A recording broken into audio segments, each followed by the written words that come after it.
반가운 성도여, 참 반가운 성도여, 나 이리 와서 베들레헴 성 안에 가봅시다. 저 그유에 놓이신 아기를 보고 엎드려 절하세, 엎드려 절하세, 엎드려 절하세. 그새 주 아멘.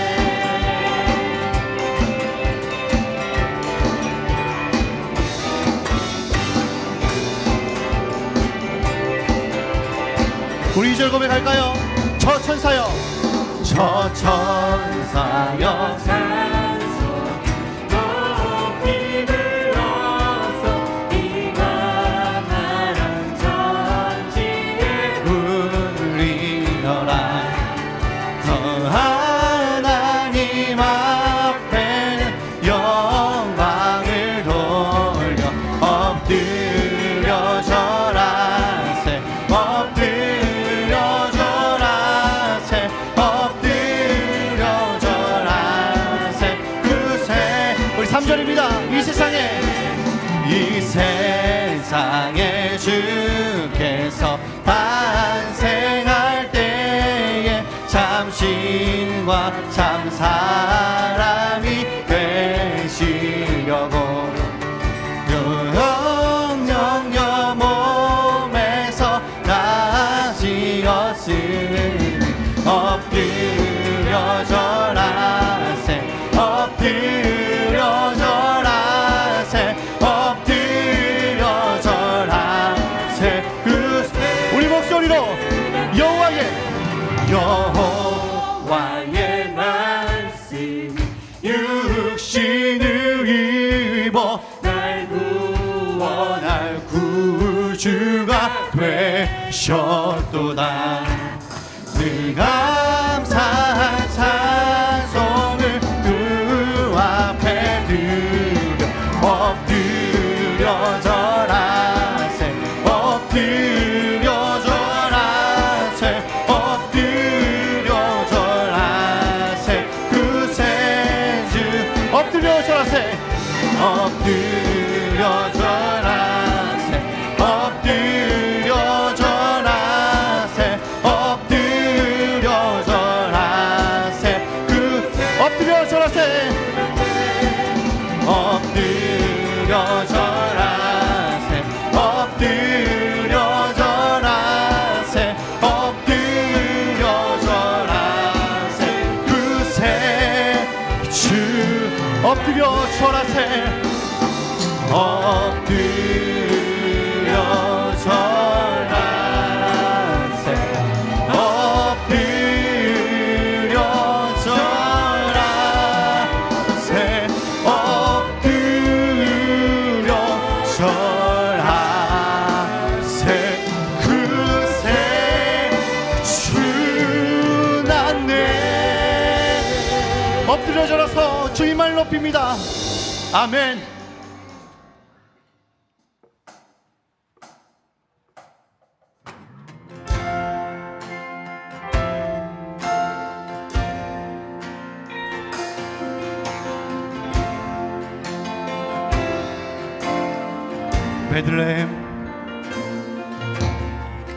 베들레헴 안에 빛나는 별 보고 동방 박사들 찾아왔네. 천사 찬송 소리 우리에게 주나신 소식을 전하네. 엎드려 절하세, 겸손하신 평화의 왕 예수께 왕 되신 주 앞에 나 경배합니다. 주님만 찬양받기 합당하시니 큰 존귀와 영광 홀로 받으소서. 주 앞에 나 나아갑니다.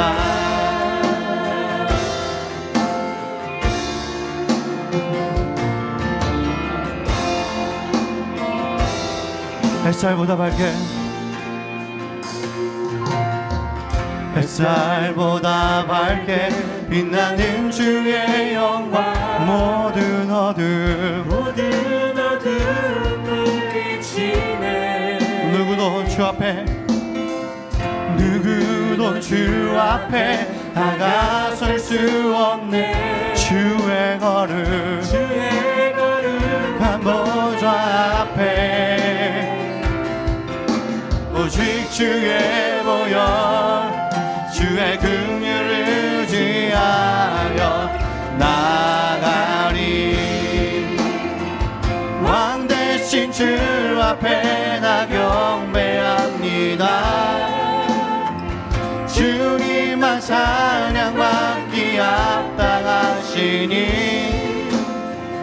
큰 존귀와 영광 홀로 받으소서.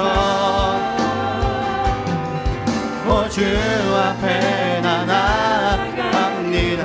왕 대신 주 앞에 나 경배합니다. 주님만 찬양받기 합당하시니 큰 존귀와 영광 홀로 받으소서. 오 주 앞에 나 나아갑니다. 오 주 앞에 나 나아갑니다. 오 주 앞에 나 나아갑니다. 주 앞에 나갑니다. 왕 되신 주 앞에 나 경배합니다. 주님만 찬양받기 합당하시니 큰 존귀와 영광 홀로 받으소서. 오 주 앞에 나 나아갑니다. 우리 함께 기도하며 나아갑시다. 자, 이제 며칠 있으면 우리는 성탄절을 맞이합니다. 예수님이 육신을 입고 이 땅에 오신 날이죠. 여러분은 성탄절 하면 어떤 이미지가 떠오르십니까? 아이들 같은 경우에는 크리스마스 트리, 또 산타 이런 이미지가 떠오를 것입니다. 자, 근데 성탄절의 이미지 중에서 가장 큰 이미지는 제가 생각하기에는 바로 선물입니다. 선물. 영적으로도 그렇고, 그다음에 육신적으로도 그래요. 우리나라는 지금 코로나 때문에 더욱 그렇기도 하지만 코로나 아니어도 해마다 갈수록 이제 성탄절 분위기가 점점 느껴지지 않습니다. 자, 근데 미국은 전혀 달라요. 물론 제가 미국을 한 번밖에 안 가봤고 성탄절 시즌에는 미국에 있어 본 적이 없기 때문에 잘 모릅니다만 매스컴을 보면 미국은 한 달 그 이상 전부터 축제입니다. 사람들이 그냥 그 성탄절 분위기 행복하죠. 만면의 웃음이 가득합니다. 가정에서는 트리를 준비하고 아이들의 경우는 어떻습니까? 큼지막한 자기 양말을 걸어놓습니다. 그래서 이번 성탄절에는 산타 할아버지가 어떤 선물을 주실까 이런 기대감을 가지고 성탄절을 준비하죠. 자, 그런데 예수 믿는 우리는 그런 선물도 있지만 우리에게 정말 가장 큰 선물은 성탄절에 이 땅에 오신 예수 그리스도 그 자체가 우리에게는 가장 큰 선물이라는 것을 우리가 알고 있습니다. 그런 의미에서 오늘 마리아는 정말 큰 복을 받은 사람의 최고의 선물을 받았습니다. 왜냐하면 우리는 예수님을 믿을 때 예수님의 성령님을 우리 마음 가운데 모시잖아요. 근데 마리아는 어떻습니까? 육체로 오신 예수님의 그 육체를 그대로 마리아의 몸에 예수님을 이렇게 품은 거죠. 인류 역사상에 단 한 명 마리아에게만 허락된 복이었습니다. 그러니까 엄청난 축복이죠. 자, 그런데 이 마리아가 이 엄청난 선물이요 축복을 어떻게 받았습니까? 순종을 통해서 받았어요. 38절 말씀을 보겠습니다. 마리아가 이르되 주의 여종이오니 말씀대로 내게 이루어지이다 하매 천사가 떠나가니라. 주의 여종이오니 무슨 뜻입니까? 저는 순종할 뿐입니다. 당신이 주인이십니다. 당신 뜻대로 저를 맡깁니다. 이렇게 순종하고 완전히 복종하고 있는 것입니다. 여러분 기억하십시오. 구원은 가장 큰 선물인데 성경의 구원뿐만 아니라 하나님이 우리에게 주시는 기도의 응답, 여러 가지 축복, 선물은 하나님 입장에서는 은혜요, 우리 입장에서는 순종을 통해서만 받을 수 있다는 거예요. 다른 길은 없습니다. 우리가 순종할 때 하나님은 그 축복을, 약속을, 선물을 우리에게 주신다라는 거예요. 어떤 분이 이렇게 물을 것입니다. 목사님, 믿음이 중요하지 않습니까? 순종도 중요하지만 믿음이 중요한데 믿음대로 될지어라도 얘기했고, 또 구원은 또 믿음으로 받는 것 아닙니까? 그럼 믿음은 어떻게 되는 것입니까? 이렇게 의문을 제기하는 분이 있을 수가 있습니다. 자, 그런데 결론부터 말씀을 드리면 순종과 믿음은 동전의 양면이에요. 그래서 믿음은 반드시 순종으로 나타나고 순종은 믿음의 결과인 것입니다. 그러니까 뭐예요? 순종을 다른 말로 하면 행함이죠. 행함이 없는, 순종이 없는 믿음은 죽은 것입니다. 그런 의미에서 순종은 매우 중요한 것이고, 우리는 순종을 통해서만 하나님이 주시는 복을, 그리고 선물을 받을 수가 있는 것입니다. 자, 이번 시간에 먼저 첫 번째 살펴볼 것은 순종에 이르기 위해서는 말씀에 설득되는 단계를 거쳐야 된다라고 하는 것입니다. 오늘 마리아는 단번에 순종한 게 아니에요. 시간이 필요했습니다. 마리아와 천사의 대화를 여러분이 자세히 보시면 3번 주고받습니다. 3번. 물론 마리아의 대사가 좀 짧아요. 그런데 3번 주고받아요. 천사가 먼저 인사를 하죠. 마리아가 그걸 듣고 고민에 빠집니다. 도대체 내가 지금 말하는 이 사람은 누군가? 어떤 사람인가? 어떤 존재인가? 궁금하게 생각을 합니다. 그러자 천사가 뭐라고 얘기합니까?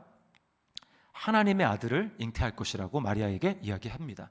마리아가 더 멘붕에 빠졌어요. 아니, 나는 처녀인데, 처녀의 몸인데 내가 어떻게 아이를 잉태를 하지? 라는 생각을 합니다. 그래서 의문을 가지고 반문을 하죠. 그랬더니 천사가 뭐라고 합니까? 그 아이는 성령으로 잉태될 것이고, 그리고 하나님의 능력으로 말씀은 못할 것이 없다라고 이야기를 합니다. 그제서야 마리아는 주의 여종이오니 말씀대로 내게 이루어지기를 원합니다, 이렇게 대답을 하는 것입니다.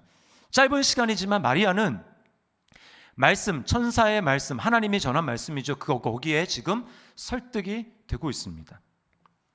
여러분, 믿음과 순종은 단번에 되지 않습니다.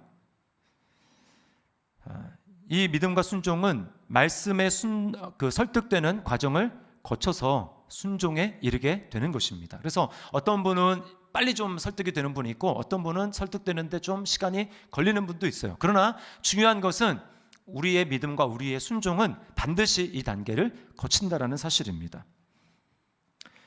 그러므로 교회에 좀 내가 오래 몸담고 있었는데 나는 이렇게 믿음이 잘 안 생길까? 나는 왜 순종의 단계로 잘 나아가지 못할까? 라고 여러분이 낙심하지 마시기를 바랍니다. 포기하지 않고 계속 붙어 있으면서 말씀에 설득되는 단계를 거치게 될 때 여러분이 반드시 마리아를 설득시켜서 믿음을 갖게 하신 하나님이 반드시 여러분에게도 그런 은혜를 주실 것입니다. 제가 그랬어요.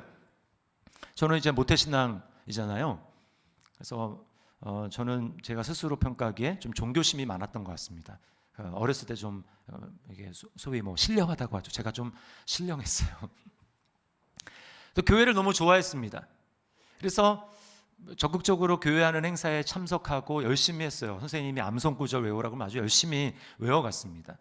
그래서 교회에서 성경 퀴즈 대회를 한다, 암송대회를 한다 그러면 항상 그 큰 교회 있을 때는 1등은 하지 못했던 것 같아요. 어쨌든 3위 안에는 항상 입상을 해서 상을 받아가지고 왔어요. 그러니까 어때요? 나는 참 믿음이 좋구나 이렇게 생각을 했어요. 근데 청소년이 되고 사춘기가 되니까 이제 이때는 이미 아버님이 개척을 하셨을 때인데, 제가 주일학교 시절에는 성경을 제대로 읽어봤겠습니까? 그냥 군데군데 읽는 거죠. 군데군데. 근데 이제 성경을 정식적으로 좀 읽어야 되겠다고 작정하고 읽는데 여러분 의문이 드는 것입니다. 하나님이 이해가 되지 않는 거예요. 이제 하나님 왜 이러시지? 의문이 막 늘어납니다. 그리고 성경이 곳곳에서 모순점이 막 발견되는 거예요. 근데 감사하게도 하나님이 저에게 믿음을 버리게 하진 않으셨고 하나님을 떠나지는 않았어요. 떠나진 않고 그럼 붙어 있으면서 제가 어떻게 하면 이 의심을 풀 수 있고 정말 흔들리지 않는 믿음의 근거를 가질 수 있을까? 제가 고민하면서 몇 년의 시간을 보냈습니다. 그 결과 그 과정들을 통해서 하나님이 저에게 말씀으로 설득을 시켜주시고 말씀으로 믿을 수 있는 근거를 저에게 확실하게 주셨어요. 그러다 보니까 여러분 의심의 단계를 말씀에 설복되는 과정을 통해서 극복해낸 사람은 흔들리지 않습니다. 견고한 믿음에 서게 되는 거예요. 그렇기 때문에 나는 믿음이 좀 빨리 생기지 않는가? 라고 하는 분이 있거든. 여러분 조바심을 내지 마시기 바랍니다. 하나님이 반드시 여러분이 믿고자 하는 마음을 가지고 하나님을 찾을 때에 하나님 반드시 말씀에 설득되는 과정들을 통해서 믿음 그리고 순종의 단계로 여러분을 이끌어 주실 줄 믿습니다. 두 번째 오늘 좀 살펴볼 것은 그렇다면 순종하기까지 넘어야 할 장애물은 무엇인가 라고 하는 것입니다. 마리아가 그 장애물들을 넘었거든요. 우리도 마찬가지입니다. 본문에서 두 가지를 발견하게 되는데 첫 번째 장애물은 잃어버릴 것에 대한 두려움입니다. 순종했을 때 이거 잊어버리면 어떡하지? 잃어버리면 어떡하지? 오늘 마리아는 27절에 보니까 약혼한 처녀라고 합니다.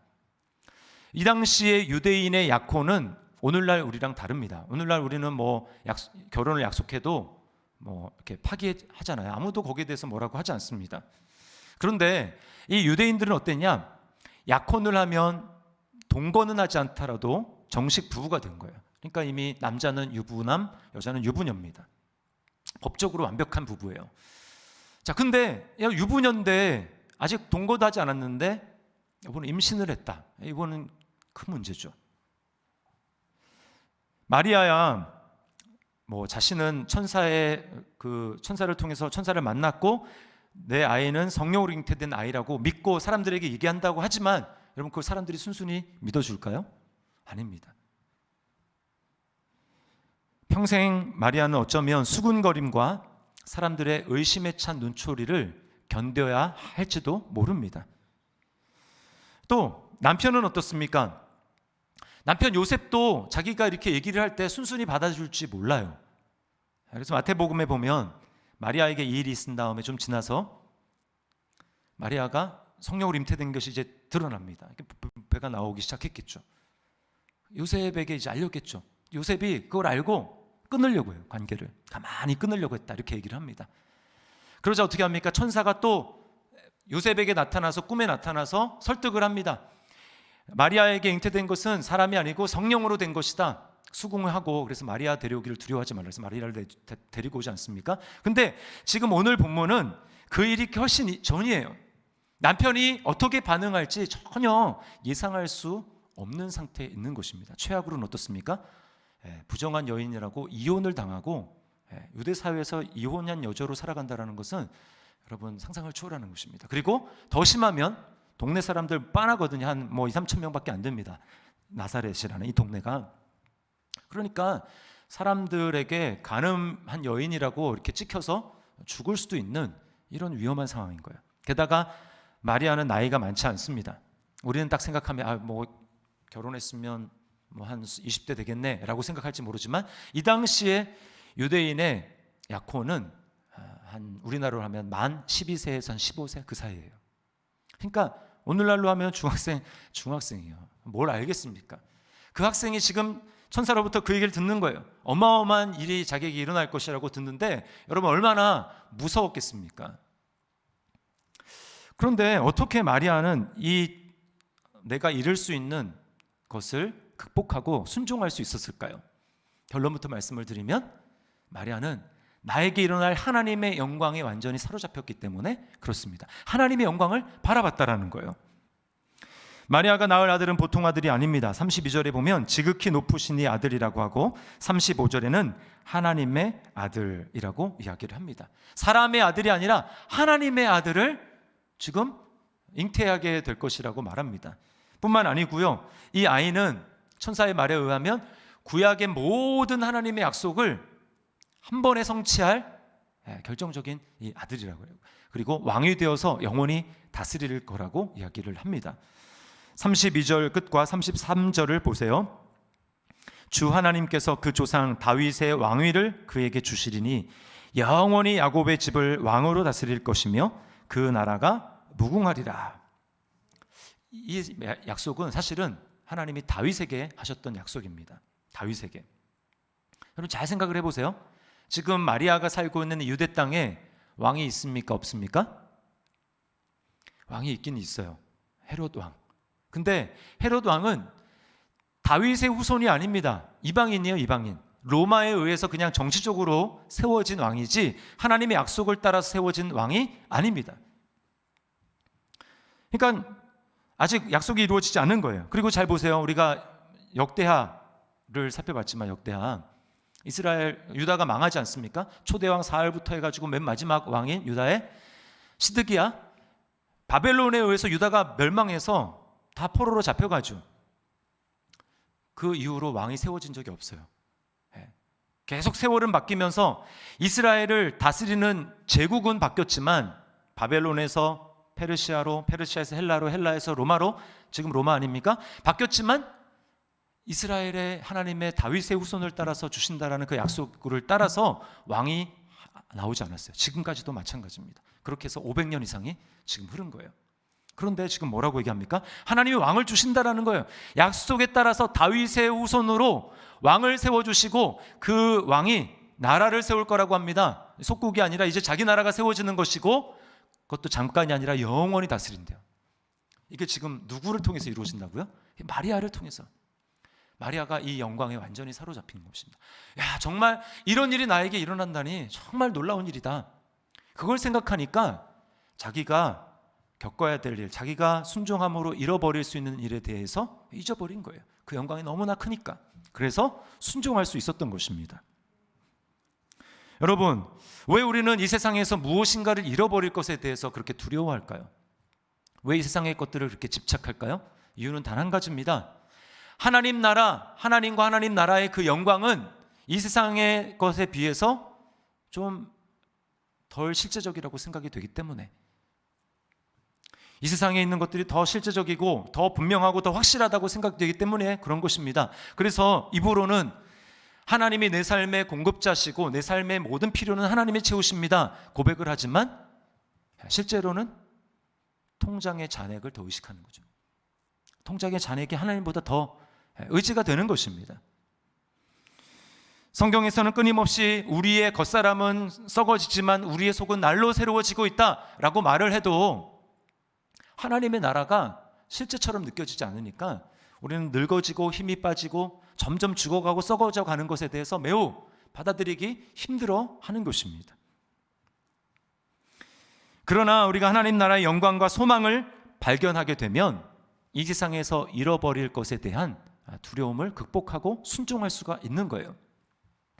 여러분, 지존파 아시죠? 네, 지존파 93년도에 결성이 됐고 점점 사람들의 뇌리에서 잊혀져 가지만 6명으로 이루어진 조직이었어요. 부자들에 대한 증오 그리고 사회에 대한 적개심으로 6명이 이제 조직이 됐는데 사람들을 납치해서 살인합니다. 연쇄살인을 계속 저지릅니다. 그리고 사체가 이제 발각되지 않기 위해서 그 아지트에다가 소각장도, 사체를 소각하는 소각장도 마련을 하고요. 사람을 잡아서 죽인 다음에 인육을 먹는 완전 엽기적인 행각을 벌이는 그런 범죄 조직이었어요. 그 사람들이 왜 그런 일을 할까요? 이 세상이 전부라고 생각하는 거예요. 근데 자기들이 보기에 억울한 일이 너무 많다라는 거죠. 이 세상에 법정에서 정의가 제대로 실현되지 않는다라는 것입니다. 그러니까 울분이 치솟고 증오가 치솟아서 사람들을 죽이는 거예요. 화풀이를 하는 것입니다. 그런데 교도소에서 6명 전부 다 복음을 듣고 예수님을 믿게 돼요.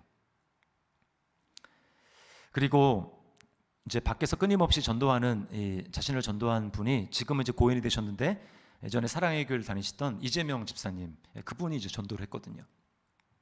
그 집사님에게 편지를 씁니다. 그 중에 행동대장이었던 김현양 씨가 이렇게 편지에 썼어요. 하나님의 사랑은 너무 크고 넓고 깊어 아무리 퍼내도 마르지 않는 샘물 같습니다. 예수님을 영접한 감옥은 저에게는 천국입니다. 감옥 밖에 자유로운 몸에 있을 때는 세상이 그렇게 증오스럽고 사람이 그렇게 죽이고 싶었는데 이제 정작 자유가 제한되는 감옥에 들어왔는데 예수님을 만나고 보니까 거기가 천국이라는 것입니다. 왜요? 이제 사형수로 재판 목 매달아서 죽일 날만 기다리고 있는 그 사형수가 거기가 천국이라는 것입니다. 왜요?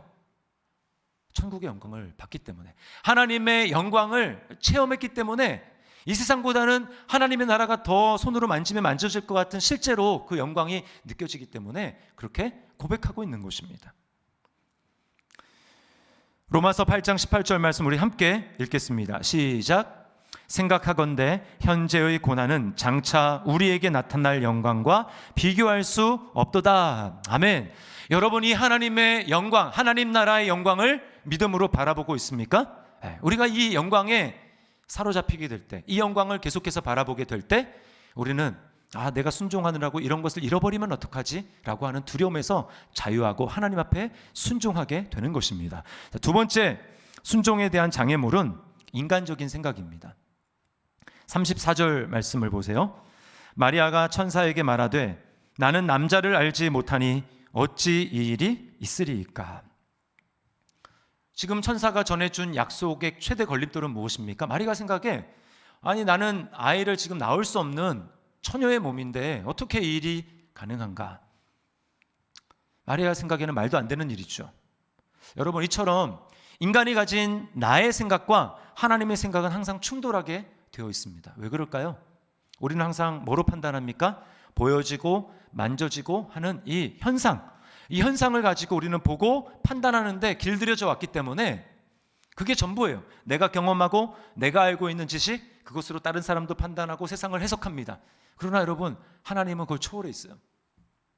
그러니까 내 생각은 항상 하나님의 생각과 충돌할 수밖에 없는 것입니다. 이게 하나님의 뜻을 이루고 순종하는데 최고의 걸림돌이 되는 거예요. 잘못된 것이 아니라 그게 인간의 한계고 인간의 연약함입니다. 아브라함과 사라를 보세요. 하나님이 직접 아브라함을 방문하십니다. 그리고는 이렇게 말씀하시죠. 내년 이맘때에 내 아내 사라에게 아들이 있을 것이다. 사라가 아들을 낳을 것이다. 그때 그 얘기를 들은 아브라함과 사라는 어떤 반응을 보였습니까? 웃었어요. 좋아서 웃은 게 아니라 어처구니가 없어서 웃음이 터져 나온 거예요. 말도 안 되는 소리죠. 말도 안 되는 소리. 여러분, 그렇게 할 수밖에 없는 아브라함과 그 사라에게는 너무나 당연한 이유가 있었어요. 뭡니까? 아브라함 지금 나이가 몇 살이에요? 99세. 사라는 89세. 아브라함은 늙었어요. 힘이 없습니다. 그리고 사라는 생리가 끊어진 지가 이미 아주 오래됐어요. 아이를 잉태할 수 없는 그런 몸입니다. 여러분, 이런 몸에서 무슨 아들을 낳는다고 말이 안 되는 거죠. 불가능한 것입니다. 하나님의 계획과 배치가 되죠. 그런가 하면 성경에 또 자기 생각대로 해서 하나님의 정말 놀라운 축복을 놓칠 뻔한 사람이 있어요. 그게 누구냐면 아람 군대의 장관 나하만이었습니다. 대단한 권세를 가진, 또 아람 나라에 대단한 공을 세운 그런 사람이었어요. 근데 문제는 나병이 걸렸습니다. 문둥병. 시리에 빠져 있을 때 소식을 듣죠. 이스라엘에 엘리사라고 하는 선지자가 있는데 그 사람을 만나면 나병을 고칠 수 있다. 그 소망을 가지고 엘리사를 찾아옵니다. 요새 등등하게 부활을 거느리고 찾아오죠. 문 앞에 섰습니다. 근데 엘리사는 코빼기도 안 보이고 종을 통해서 전달하는 거예요. 우리 선생님 말씀에 요단강에 몸을 7번 담그면 그러면 나병이 깨끗하게 낫는다고 합니다. 열받았어요. 뭐 코빼기라도 보여야 되는데 자신을 이렇게 대우할 수는 없다라는 거죠. 그리고 막 돌아가려고 했어요. 열왕기하 5장 11절 말씀 보세요.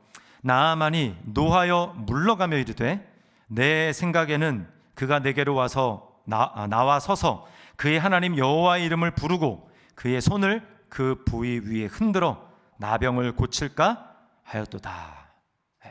뭐가 문제입니까? 내 생각에는, 이게 문제. 내 생각에는, 내 생각, 내 처지, 내 형편, 이게 하나님이 이루시고자 하는 하나님의 뜻과 배치가 되는 것입니다.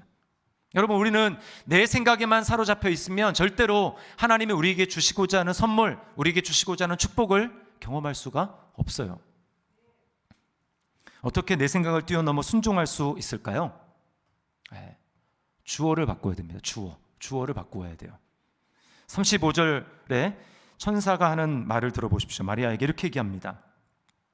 천사가 대답하여 이르되 성령이 내게 임하시고 지극히 높으신 이의 능력이 너를 덮으시리니 이러므로 나실 바 거룩한 이는 하나님의 아들이라 일컬어지리라. 자, 여러분, 마리아와 천사의 말의 차이를 분간하십니까? 마리아는 뭐라고 했어요? 나는 남자를 알지 못하니 라고 이야기를 합니다. 그러나 천사는 뭐라고 얘기해요? 성령이 내게 임하시고 지극히 높으신 이의 능력이 너를 덮으시리니. 완전히 관점이 달라요. 마리아는 지금 자기 입장에서만 생각하는 것입니다. 그런 천사는 뭐예요? 하나님 입장에서 지금 말하는 거예요. 여러분, 주어가 하나님으로 바뀌면 불가능이 가능해집니다. 우리가 할 수 없다고 하는 거 하나님은 할 수 있어요. 우리의 생각과 하나님의 생각은 다릅니다. 그래서 37절에 이렇게 얘기합니다. 우리 같이 읽습니다. 시작. 대저 하나님의 모든 말씀은 능하지 못하심이 없느니라. 아멘. 여러분, 우리가 믿는 하나님은 어떤 하나님입니까? 무에서 유를 창조하시는 하나님, 말씀으로 천지를 있게 하시는 하나님이 바로 우리가 믿는 하나님이에요. 성경에 나온 하나님과 우리가 믿는 하나님, 다른 하나님이 아닙니다. 제가 그래서 그 마리아가 그대로 말씀하신 대로 내게 이루어지기를 원합니다 이렇게 얘기하지 않습니까? 그대로, 이 말이 창세기 1장에 보면 그대로 되니라 이렇게 나오잖아요. 7번이나 나와요. 7번. 우리 성경에서는 그게 명확하지 않지만 히브리 성경에 보면 특별히 하나님이 첫날 빛이 있으라 하니 빛이 있었고 그랬잖아요. 똑같아요. 그 말이 뭐냐면 히브리어로 예히오르 바예히 이렇게 되어 있습니다. 그게 뭐냐면 그 예히오르 그다음에 예히오르 이렇게 똑같이 되어 있어요. 그 엔드라는 그 사이에 빛이 있으라 그리고 빛이 있었고 이렇게 되어 있는데 그게 히브리 말로는 똑같습니다. 뭘 얘기해 주냐면 하나님이 말씀하시면 피조물은 그 앞에 그대로 드러날 수밖에 없다라는 거예요. 다른 결과는 없습니다. 100%예요. 이게 하나님의 능력이라는 것입니다. 주어를 바꿔야 합니다. 팀 켈러 목사님이 한 기독교 컨퍼런스에 참석했는데 그 강사가 하나님의 광대하심 크심에 대해서 이야기를 했는데 거기에 도전을 받고 이 순종의 이제 체계가 자기가 달라졌다 이렇게 고백을 합니다. 그 강사가 뭐라고 이야기했냐면 이렇게 말했어요. 지구에서 태양까지의 거리 1억 5천만 킬로미터, 그것을 종이 한 장의 두께라고 가정했을 때 지구에서 가장 가까운 별까지는 종이를 21m쯤 쌓아놓은 거리이고 은하수의 지름은 종이를 480km쯤 쌓아놓은 거리입니다. 그리고 우주에는 은하계가 헤아릴 수 없이 많다는 사실을 잊지 마십시오. 그 다음에 이렇게 덧붙였습니다. 그런데 예수 그리스도께서 능력의 말씀만으로 이 모두를 붙들고 계시다면 그분이 정녕 당신 삶의 조수로나 삼아야 할 분입니까? 여기에 충격을 받았어요. 여러분, 얼마나 광대합니까? 상상이 되십니까? 그 광대한 이 세상을 하나님 말씀 한마디로 창조하셨어요. 그런데 우리 상상할 수 없는 우리 머리로, 좁은 머리로 그 하나님의 크심을 제한하고 안 될 것 같은데요. 내 처지를 모르셔서 그렇죠. 저는 처녀인데 어떻게 그게 가능하겠습니까? 제 처지를 모르셔도 무시해도 유분수지 어떻게 그런 일이 가능합니까? 여러분, 주어가 바뀌어야 되는 것입니다. 하나님은 성경에 기록된 하나님이 아니라 지금도 살아계셔서 역사하시는, 우리 삶 가운데 능력으로 역사하시는 살아계신 하나님임을 우리는 경험하고 체험해야 하는 것입니다. 다른 사람의 삶을 통해서 야, 하나님은 진짜 지금도 살아계시는구나 라고 하는 것을 우리는 듣고 보고 체험해야 돼요. 마리아가 천사의 말도 있었지만 또 믿음의 확신을 갖게 된 하나의 결정적인 이유는 엘리사벳이었습니다. 친척. 자기가 알고 있기로 불임이거든요. 나이가 너무 많아요. 근데 지금 천사가 뭐라고 합니까? 자기도 모르는 사실을 얘기를 하는 거예요. 나이가 많아서 임신을 할 수 없다고 하는 그 엘리사벳이 지금 6개월이다. 6개월. 거기에 마음의 확신을 갖게 됩니다. 그 친척에게 그런 일을 하나님이 하실 수 있다면 나에게 하나님이 하시지 못할 일이 뭐가 있을까? 하나님의 말씀은 능하지 못함이 없습니다 라고 고백하고 있는 것입니다. 여러분, 우리가 다락방에서 모이고 나눠야 될 이야기가 바로 이런 거예요. 하나님을 경험한 이야기를 나누는 것입니다. 하나님이 성경 속에 제한된 하나님이 아니라 믿음으로 하나님께 이렇게 순종했더니 하나님 말씀은 사실이더라. 내 삶에 하나님이 이렇게 역사하셨다. 그 하나님의 기적을, 하나님이 은혜 베푸신 선물을 간증하는 거예요. 그럴 때 어떤 일이 일어납니까? 믿음이 약한 성도들이 도전을 받는 거예요. 야, 하나님이 진짜 성경에만 그렇게 되는 줄 알았네. 진짜 이런 일이 일어나네. 하나님 정말 살아계시는구나. 그 믿음을 가지고 다시 성경을 보면서 믿음이 확신으로 바뀌는 거예요. 이렇게 우리가 살아계신 하나님을 나누고 은혜를 나누게 될 때 우리는 나의 생각이 깨어지고 하나님의 능력으로, 하나님에 대한 믿음으로 바뀌어지게 되는 것입니다. 마리아는 결국 자신의 모든 한계를 내려놓고 순종합니다. 38절을 자막을 보면서 우리 같이 읽습니다. 시작. 주의 여종이오니 말씀대로 내게 이루어지이다. 아멘. 우리는 마리아의 순종을 보면서 야, 정말 대단하다. 이런 위험을 감수하고 순종하다니 정말 대단하다. 마리아를 대단하게 생각합니다. 그래서 카톨릭에서는 마리아를 숭배하는지 모르겠어요. 그러나 여러분, 마리아가 대단한 게 아니고 마리아를 설득하셔서 믿음으로 또 순종으로 이끄신 그 하나님이 대단한 하나님이신 것입니다. 왜요? 하나님이 은혜를 주셨기 때문에 그래요. 은혜 없으면 마리아가 그렇게 하지 못했습니다. 하나님이 은혜를 주셨어요. 38절 말씀을 보세요. 30절 말씀을 보세요. 내가 하나님께 은혜를 입었느니라. 하나님의 은혜가 먼저였어요. 하나님이 은혜를 주셨어요. 그러면 우리는 마리아를 대단하게 생각해서는 안 됩니다. 나에게도 은혜 주시면 나도 순종할 수 있다. 사람을 높이면 안 돼요. 교회에서 누군가 큰 순종으로 대단한 일을 했습니다. 그 사람을 높여서는 안 되죠. 그 사람에게 은혜 주신 하나님을 높여야 하는 것입니다. 우리를 구원하신 하나님에 대해서 뭐라고 얘기합니까? 너희는 그 은혜에 의하여 믿음으로 말미암아 구원을 받았으니, 그 다음에 쭉 끝에 뭐라고 합니까? 이는 너희로 자랑하지 못하게 하려 함이라. 하나님의 은혜로 되었으니 하나님만 자랑하는 것입니다. 사람을 높여서는 안 돼요.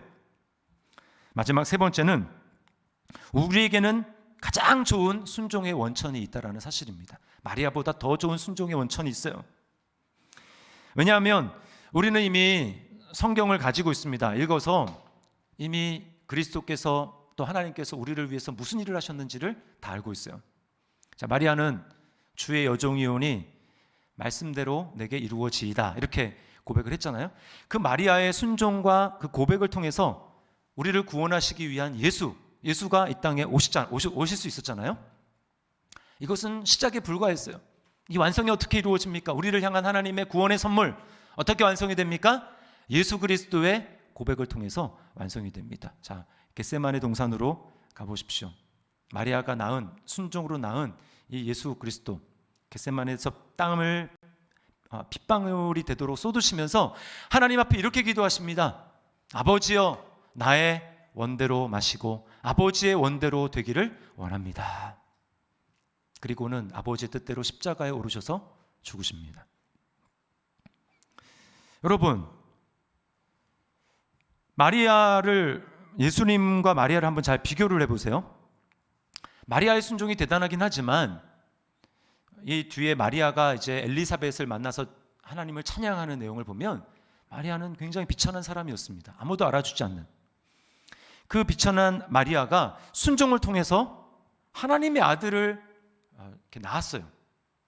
오늘날 마리아 이름을 모르는 사람은 없습니다. 그만큼 높아졌어요. 영예로워졌습니다. 명예를 얻게 됐어요. 그 영광을 얻었습니다. 그리고 마리아는 목숨을 걸는 순종을 했죠. 그러나 여러분, 예수님을 한번 생각을 해보십시오. 예수님이 하나님의 뜻에 순종하기 위해서 치르셔야 될 대가를 한번 생각을 해보십시오. 예수님 뭘 얻습니까? 예수님 얻는 거 없어요. 이미 그분은 부족함이 없는 완벽하신 하나님이었습니다. 영광 가운데 계시고 모든 피조물로부터 영광과 존귀와 찬양을 받으셔야 될 분이 바로 그분이셨어요. 그러나 그 예수 그리스도께서 아버지의 뜻을 이루기 위해서 하셔야 될 일은 무엇입니까? 자기를 완전히 비우는 것이었습니다. 하나님과 동등됨을 여기지 않고 자신을 완전히 비우셨습니다. 그리고 이 땅 가운데 오셔서 목숨만 거신 것이 아니라 실제로 목숨을 버리셔서 우리를 구원하신 거예요. 예수님은 우리를 위해서 모든 것을 다 이루신 것입니다.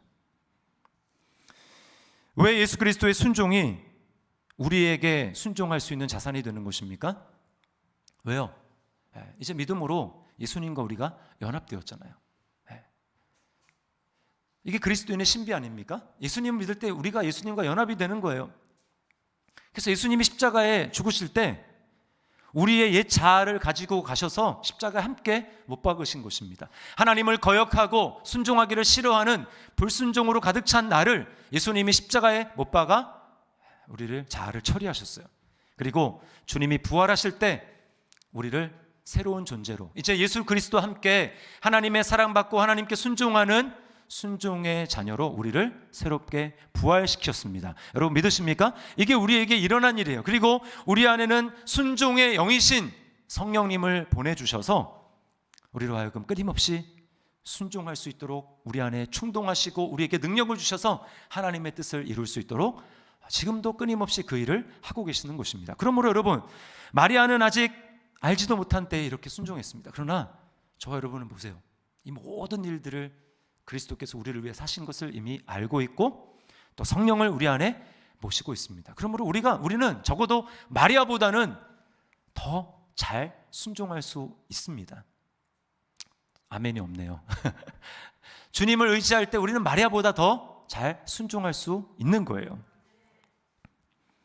순종하면 다 빼앗기고 손해보는 것 아닌가?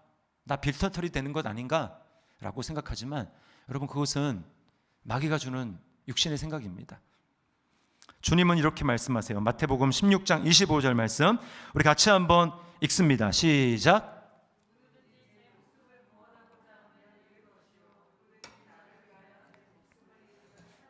아멘. 네. 잃지 않으려고 그렇게 붙들고 있으면 잃어버리고 그러나 주님을 생각하고 순종으로 결단하고 주님을 위해서 이뤄야지라고 순종하면 뭐예요? 얻는다라는 것입니다. 목숨이라고 대표했지만 이 목숨이 대표적인 거 나머지도 다 마찬가지예요.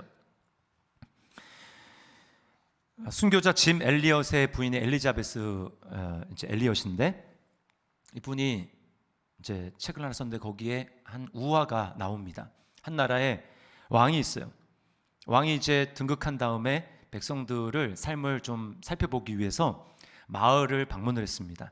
근데 마침 그 마을에 거지가 있었어요. 거지가 이 소식을 듣습니다. 대단한 왕이 행차하니까 이제 평소보다는 비교할 수 없는 이 동양을 받을 수 있겠구나. 그리고는 왕이 지나갈 때 자기가 가지고 있는 그릇을 힘차게 들어서 이렇게 적선해 달라고 이렇게 표시를 했습니다. 근데 이 거지의 기대와는 전혀 다르게 왕이 오히려 너 나에게 뭘 줄 수 있느냐 이렇게 물었어요. 아주 거꾸로 된 거죠. 당황했습니다. 거지가. 근데 이제 왕이 요구를 했기 때문에 왕의 명령을 거스를 수는 없고 그래서 굉장히 주저하다가 자기가 가지고 있는 이 밥그릇에서 밥 세 알을 그 왕의 손에다가 이렇게 올려놨어요. 그리고는 이제 하루에 동냥이 끝나서 집에 갔습니다. 저녁이 돼서 이제 동냥 그릇을 엎어서 오늘 수입이 얼마나 되는지 계산을 했어요. 근데 놀라운 일이 벌어졌습니다. 그 깡통 그 바닥에 쌀알 크기만한 숭금 알갱이가 3개가 발견된 거예요. 딱 자기가 왕에게 준 그 크기의 금이었습니다. 금덩이. 자기가 왕한테 드리면 빼앗겨 없어질 줄 알았는데 오히려 엄청난 축복으로 자기에게 돌아온 것을 발견했어요. 그제서야 거지는 후회합니다. 이렇게 후회해요. 이럴 줄 알았으면 전부 드릴 걸. 여러분, 하나님이 우리에게 무언가 요구하실 때, 순종을 요구하실 때는 우리에게 뺏어가려고 하는 것이 아니고 그것을 통해서 우리에게 주시려고 하는 것입니다. 이미 예수 그리스도 가장 큰 선물을 우리에게 주신 하나님이 우리에게 뭘 아끼겠습니까? 우리에게 뭘 주기를 하나님이 주저하시겠어요? 하나님이 우리에게 순종을 요구하실 때는 그걸 통해서 우리에게 진짜 하나님이 주고자 하는 선물을 주시려는 하나님의 의도가 거기에 있는 것입니다. 여러분, 그리고 순종을 해본 사람, 결단하고 어렵지만 주님의 영광을 바라보고 하나님의 영광을 바라보고 주어를 바꾸어서 내가 내 처지가 아니라 하나님이라면 어떻게 하실까? 하나님이라면 어떻게 되실까? 주어를 바꾸어서 그리고 우리 안에 계신 예수 그리스도 바라보면서 순종의 결단을 내린 사람은 맛을 보잖아요. 또 순종하게 됩니다. 왜? 그게 얼마나 좋은지 아니까. 마리아가 그랬어요. 여러분, 마리아의 이제 순종 행진이 여기서부터 시작이 됩니다. 이제 예수님의 첫 번째 기적이 뭔지 아시죠? 가나의 혼인잔치. 거기에 마리아가 있지 않습니까? 포도주가 떨어졌어요. 사람들이 다 발을 동동 구르고 난리가 났습니다. 거기에 손님으로 온 예수님에게 마리아가 포도주가 떨어졌습니다, 이렇게 얘기를 하죠. 예수님 뭐라고 반응합니까? 아직 내 때가 이르지 아니하였습니다. 그러나 마리아는 기대했습니다. 그래서 하인들에게 뭐라고 합니까? 너희에게 무슨 말씀을 하시든지 그대로 하라. 무슨 말씀을 하시든지 그대로 하라. 자기가 경험해 봤거든요. 무슨 말씀인지 그대로 하면 하나님의 놀라운 선물을 받게 된다는 것을 경험했기 때문에 마리아가 지금 하인들에게 그렇게 말하고 있는 것입니다. 그리고 우리는 그 결과를 알죠. 어떻게 됐습니까? 물이 포도주로 바뀌는 세상에 듣도 보도 못한 이 기적을 경험하게 되는 것입니다. 어떻게 가능합니까? 순종을 통해서. 한번 순종을 해봤더니 정말 하나님의 역사가 일어났어요. 선물을 받았어요. 또 순종하는 것입니다. 여러분, 우리 어떻게 순종할 수 있을까요? 순종이 멀리 있는 것이 아닙니다. 우리가 말씀을 들을 때, 지금 제가 여러분에게 말씀을 선포하고 있잖아요. 또 여러분이 성경을 읽을 때, 또는 기도하기 위해서 눈을 감을 때 우리 안에 성령님이 계시기 때문에 감동을 주십니다. 반응을 주세요. 뭐 어떤 생각을 주세요. 그러면 거기에 순종하는 것입니다. 에이, 아니야, 이거 내 생각일 거야, 이러지 마시고 감동을 주실 때 거기에 순종하는 것입니다. 하나님이 빼앗아가려고 하는 게 아니라 우리에게 선물을 주시려고 하는 거예요. 순종의 장애물이 뭐라고 말씀을 드렸습니까? 잃어버릴 것에 대한 걱정. 하나님의 영광은 더 큽니다. 그 영광을 바라보십시오. 그리고 순종하십시오. 또 내 생각, 내 처지, 주어를 바꿔야 됩니다. 하나님이라면 할 수 있다. 그렇게 순종하며 나가고, 또 우리 안에는 이미 옛 자아가 아니에요. 예수 그리스도와 함께 순종의 영이신 성령님이 우리 안에 함께 하시고 우리에게 능력을 베푸시기 때문에 그분을 의지하고 결단하며 순종하고자 할 때 하나님은 마리아를 순종케 하는 은혜를 주셔서 놀라운 선물을 주신 것처럼, 여러분, 이번 성탄절 그냥 넘겨가지 마시고 뭐 이미 나한테는 예수님 있는데 그러지 마시고, 하나님이 어느 분에게 어떤 순종을, 어떤 결단을 요구하시는지 여러분 그것에 순종하시기 바랍니다. 그렇게 순종할 때에 그 순종을 통해서 하나님이 주시는 놀라운 선물을 누리고 체험하는 저와 여러분의 삶이 될 수 있기를 주님의 이름으로 축원합니다. 우리 말씀을 기억하면서 주님 말씀하시면 내가 나아가리다, 우리 찬양 하나님 앞에 드리겠습니다. 주님 말씀하시면 내가 나아가리다.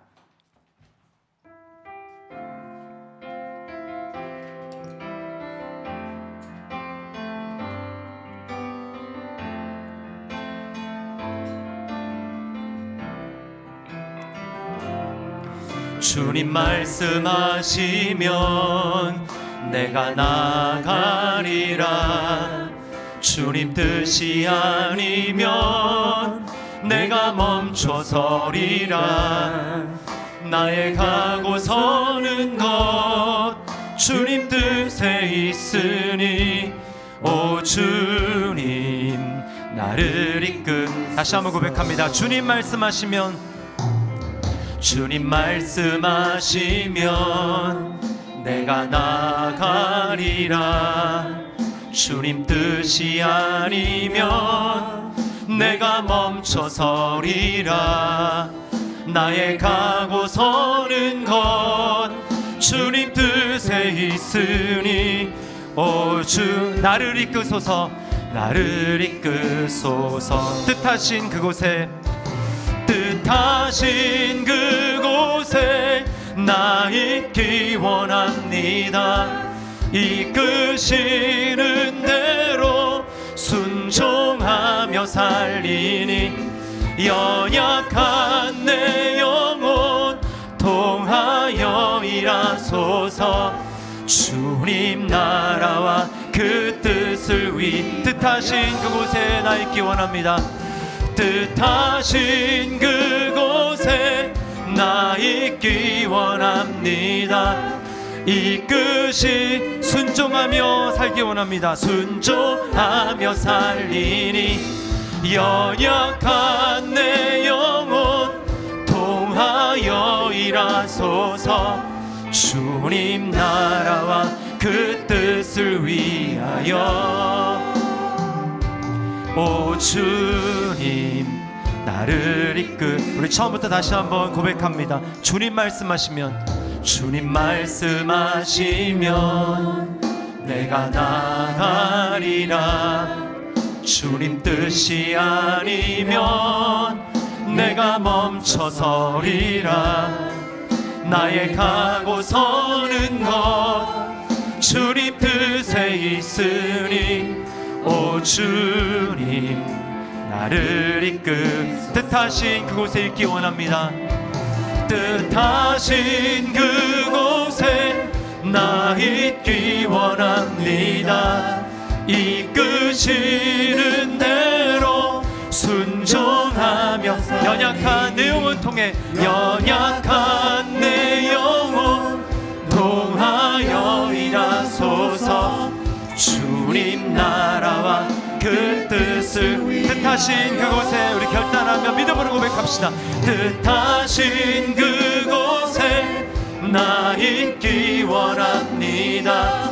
이끄시는 대로 순종하며 살리니 연약한 내 영혼 통하여 일하소서. 주님 나라와 그 뜻을 위하여. 오 주님 나를 이끄소서. 우리 시간에